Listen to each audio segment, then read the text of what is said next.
everyone, welcome back to RachandBellaCrafts. So for today's video I am going to show you how to make a clear vintage wallet, we'll call it. I'm not really sure what it's called, but that's what I'm going to call it. So for this you will need either some vellum or some tracing paper, or if you don't have either of those you could actually use a bag out of a cereal packet. So you know when you have your box of cereal, there's that nice shiny bag that the cereal comes wrapped in inside. If you have kept some of those, you know, wash it out, dry it, you could use some of that plastic for this as well. Okay, so we just want something that's going to be slightly see-through, but that we're going to be able to put ink onto. So I was going to use vellum, and then I remembered then I bought this tracing paper to print on, but in actual fact it didn't work when I printed on it because it wouldn't dry and it just all came off. So I'm going to use this for today's project. I have taken one sheet, an A4 sheet, I folded it in half, like so. And then I have simply cut that in half again then, and that's how I've got this size here. Okay. So the first thing we're going to do is take our tracing paper. Now, depending on obviously how you've cut yours, I've been fortunate in that I've managed to retain the fold on the bottom of mine, because we are going to be sealing up the sides in a little while. But if you have managed to retain the fold, obviously just make sure you check on where it is, because you need to be working on this face up, as in it being face up for how you're going to want to use it later. So grab some stamps. I'm going to cheat and use this very lovely machine that Mandy gifted to me last week. Now I've simply taken out some well, what I consider to be kind of vintagey stamps. Well, what's in my box anyway. So I've got a butterfly on there, and I've got a leaf and a little bit of foliage there. I've decided where I'm going to put them, what position I want them in. So I just need to double check now with my sheet before I press it down. I've put some thick music paper underneath because the vellum is really, really thin and it wasn't high enough to reach the stamps inside of this machine. So if you are using one of those, just something to bear in mind. If you're not, obviously it doesn't matter, just stamp away. And I'm going to stamp the pattern on the lower part of the pouch, because the top will be folded in. Right, so I've just checked that now and that won't fit. So I'm just going to move that stamp across.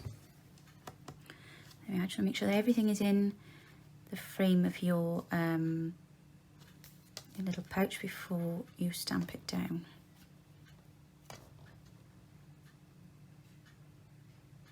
Right, that's fine. So I'm just going to pop a magnet on there. Let's get some ink.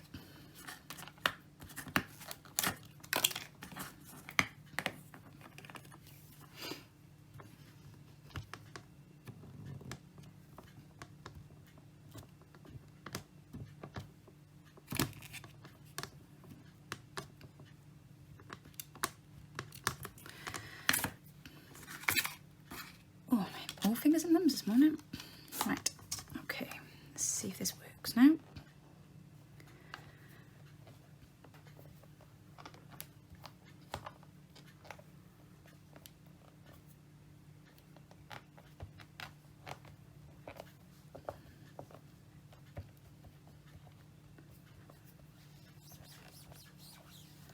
Okay,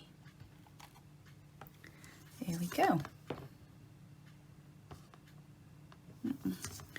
Now the one good thing about this that I'm using here is that if I'm not very happy with the first thing, I can go back and have a go again, because it's everything stays in place.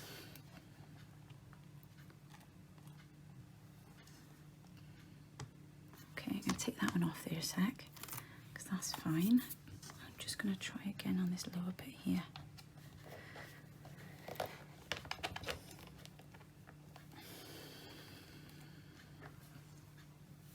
Okay, there we go. Right, let's take that out, let that dry. Put that back on there. Pop that over there out of the way a second.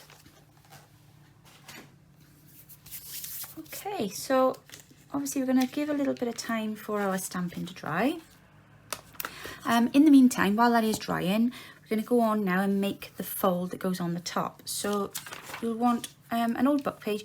Any old book page is fine, and it ideally needs to be, well, it does need to be the width of your vellum pocket or your tracing paper pocket. Okay, so if you can just make sure that the size is the same, and yeah, that's absolutely fine. So we're going to fold it so that we're leaving, where's my ruler?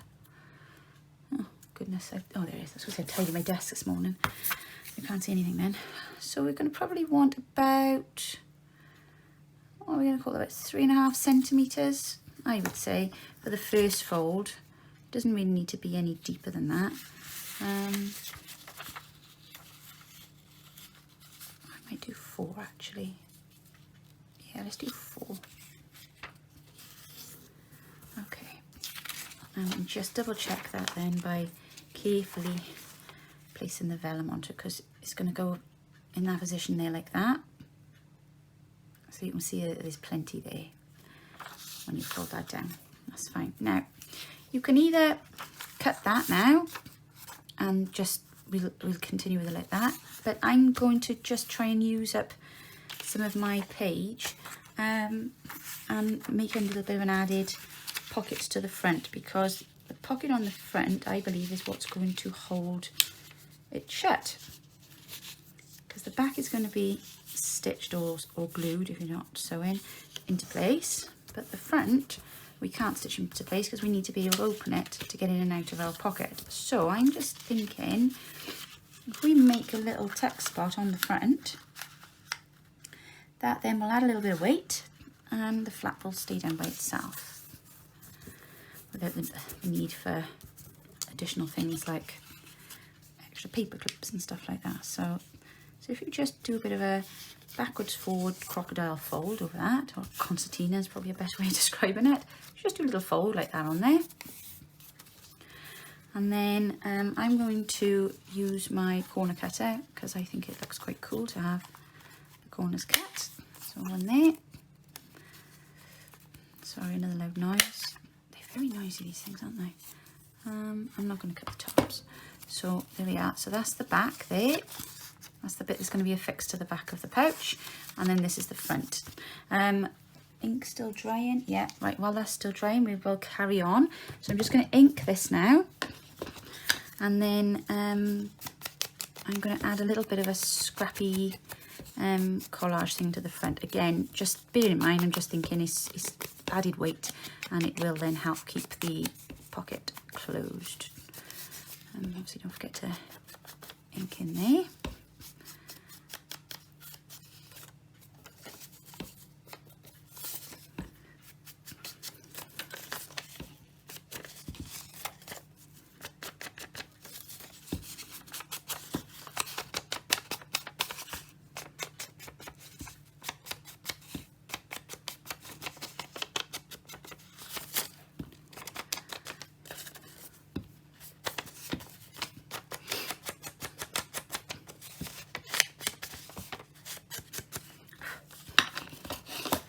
There we go, that's it, lots of ink. Make it look nice and old. And then the next thing we're going to do then, I'm just going to pop that on there a second, is just grab some scraps, and I'm just going to make a little bit of a scrappy collage on this. So perhaps we'll use a little bit of this. That's a bit in the middle there. And then take that section there, and then we'll have a little bit of this. I love this paper. This is out of the Bella Blues kit I'm working with at the moment. Yep, and maybe we'll have a little bit of music paper.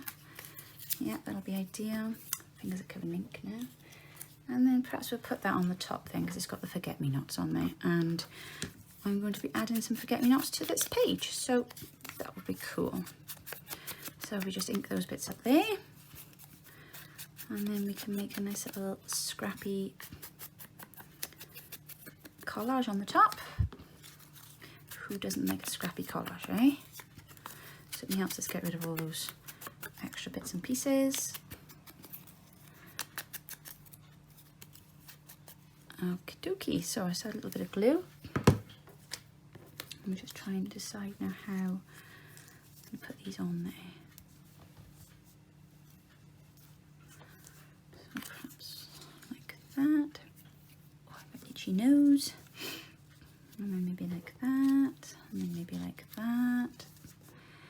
I think I'm going to add a little bit of lace in there because that is looking a little bit dull. So let's try it with a scrap of lace behind it as well. Haha, that's better. Right, now we're looking vintagey. Okay, so let's just put a dab of glue on that, and then I'm going to go and stitch it on. But trying to do that freehand, I'm good, but I'm not that good. Doesn't hurt to just secure stuff in place first, does it? Not too much, but just enough. Just cover that over there as well.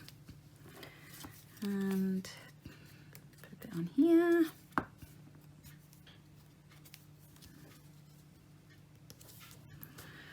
And then a bit of lace then on there.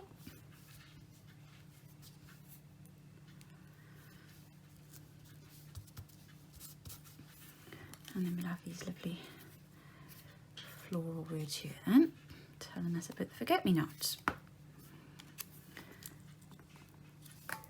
Here we go.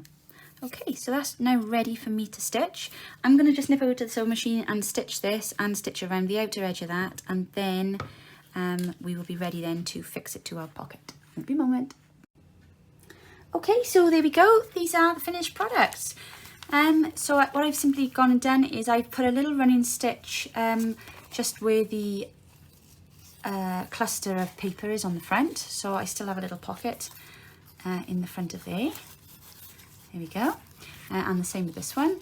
So I did that with the paper folded out like that, obviously, so I didn't stitch it shut. And then I took the little bag, I put a little running stitch on the front flap, then I just folded that down slightly just so you know, it's easy to get items in and out of the little pockets. And again, the same with that one. And then I just did a nice long running stitch all the way around, and I just made it look a little bit, you know, raggedy, because obviously it's meant to be old. But that's it, really nice, simple, easy vellum vintage looking pockets with our stamps. So I hope you enjoyed the video. There will be another video being posted later on today. If you wouldn't mind popping over and checking that out. We've got some really exciting news to share with you all, and an exciting new project and a challenge and a few other things that are coming up too. But that will be on just after this one later today. So if you want to check that out as well, that'd be great. Thanks for watching. If you liked the video, please leave a like and a comment, and we'll be back with you very soon. Bye now.